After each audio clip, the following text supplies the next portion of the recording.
What's the best way to follow someone's teachings if they never gave you an actual blueprint or a game plan detailing how best to carry on their work or how best to apply their methodology? We'll take another look at one of the big conundrums affecting the Jeet Kune Do world, and this idea of to do or not to do exactly what Bruce Lee said, or what Bruce Lee did, sorry. Hello everyone, this is Dwight Woods, the Jeet Kune Do Rebel, and welcome to the I Love Jeet Kune Do broadcast number 102. This is the one about, is it still Jeet Kune Do if Bruce didn't do it? I always do that because I love it when people who have like no relation whatsoever to Bruce Lee refer to him as Bruce, right? So as you guys are logging in, if you'd be kind enough to say where you're logging in from and hit the like button, and feel free to continue doing so throughout the broadcast. So sometimes it feels or it looks or it sounds like everyone in JKD has some kind of agenda or some kind of ulterior motive when they put out their Jeet Kune Do stuff. Everybody likes to talk about being like water and about honestly expressing oneself. But when you look a little bit more deeply, they're actually trying to promote themselves while doing their best to cut somebody else down or to cut out something that they imagine can be competition for them. I say, look to frig around, man, because obviously there's enough to go around no matter what field you're in. Coca-Cola does not stop Pepsi-Cola from doing business. Microsoft does not stop Apple. Amazon, as ubiquitous and monopolistic as they might appear to be, Amazon does not stop Best Buy. They don't stop Target. They don't stop Walmart. They don't stop Wayfair. They don't stop Overstock from operating. So we really need to stop this, this crap about bad mouthing others just so you can make yourself out to be the guy. Bruce Lee was the guy. By that, I mean that when it comes to Jeet Kune Do, he was the one who got the ball rolling, and believe it or not, even that is sometimes in dispute. Brilliant chap that he was, Bruce Lee was still a human being who certainly accomplished much more than the average person in his relatively short life of 32 years. So do you think that by age 32, he had it all worked out?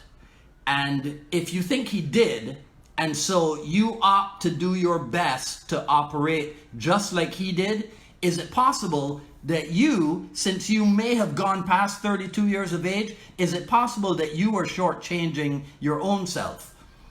When people think about Bruce Lee, it seems that they imagine him only at his peak, probably because that's all that is usually depicted or displayed.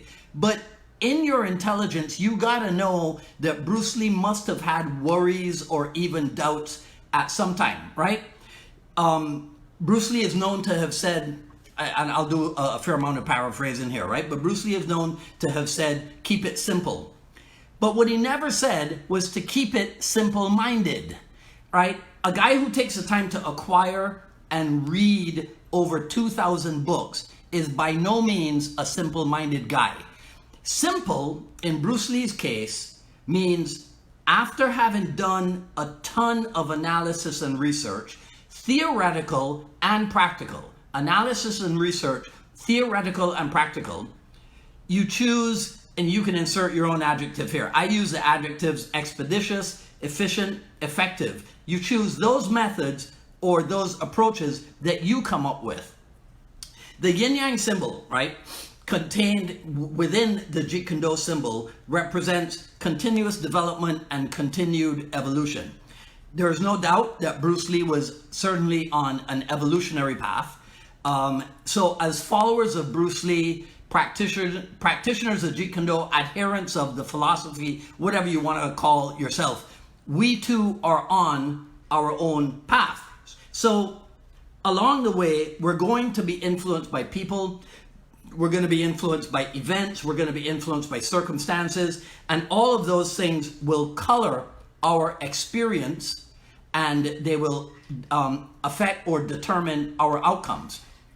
There is no way that Bruce Lee would endorse attempts to be just like him. A guy who said, and again, I'm paraphrasing, a guy who said, I have not created any new system. In fact, I hope to free my followers from the idea of sticking to any established pattern or system. That is not a guy who is looking for cookie cutter representations of himself. So a lot of this boils down to how you look at the world. Many people see the world as an either or thing. In other words, some JKD people look at it as either we do just what Bruce did, or we do things in addition to what the founder did, while sticking to the principles or concepts that he considered of primary importance.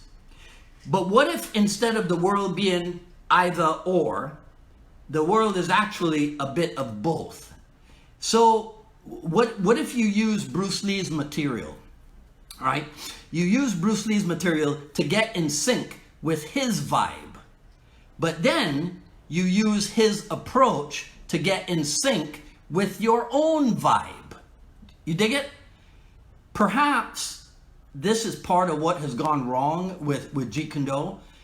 One group doesn't explore enough beyond the standard material, and one group has drifted so far away from the standard material, you're not sure if there is any JKD in what they're doing. I suggest that everybody read page 146 of Jeet Kune Do commentaries on the martial way. But in case you don't have the time, you don't have the inclination, all right, or you don't own the book itself, let me tell you what the relevant section says. It is headed up, how can I be a master fighter?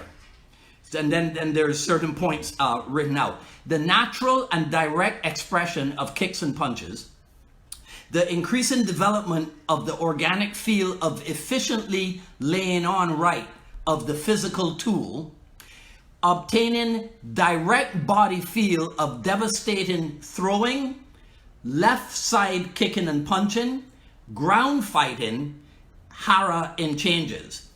The mastering of economic mechanics under all situations, speed/power, form/naturalness, balance/agility, and then the last one, the development of functioning from root with dynamic mellow continuity. Think on these things. Okay, that's it. Feel free. Share, like, comment, ask questions. I'm sure this is something that we will discuss further. I'll review everything after posting. Sign up for notifications for when we go live here on Facebook. And please, over on the YouTube, subscribe to the channels for the I Love Jeet Kune Do broadcast, the Jeet Kune Do dialogues, and the FMA files. And when you subscribe, please hit the notification bell. Follow me on Twitter at Dwight Woods and on Instagram at Dwight D. Woods. At ilovejeetkunዶ.com, the Quick Skill Series Volume 1 is available. Coming up on Friday, November 15th, Jeet Kune Do Dialogues episode with Joseph S. Harrison of Harrison Martial Arts up north in Clearwater. That's on Friday at 6 p.m. Today's beige, brown, and pink shirt. There you go. I don't have the pink one yet. It's coming in. It's in the mail. And I'll see you back here, some of you on Friday for the dialogues, and the rest of you back here next Wednesday for another issue of the I Love Jeet Kune Do broadcast. This is Dwight Woods, the Jeet Kune Do Rebel, signing off. You guys enjoy the rest of your evening. Take care.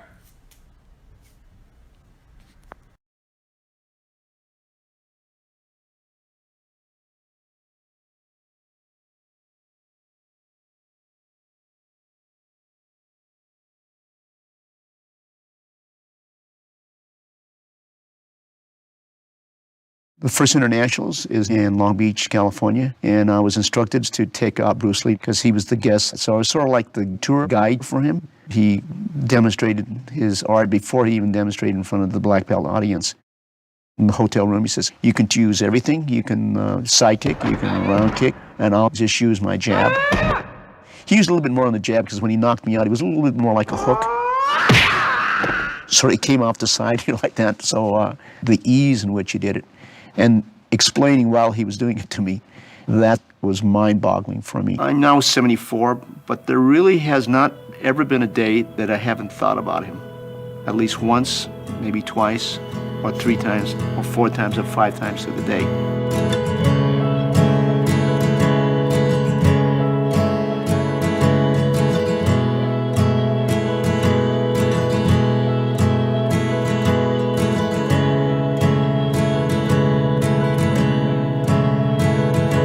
Water, my friend. Looking back through all the faded pages on show.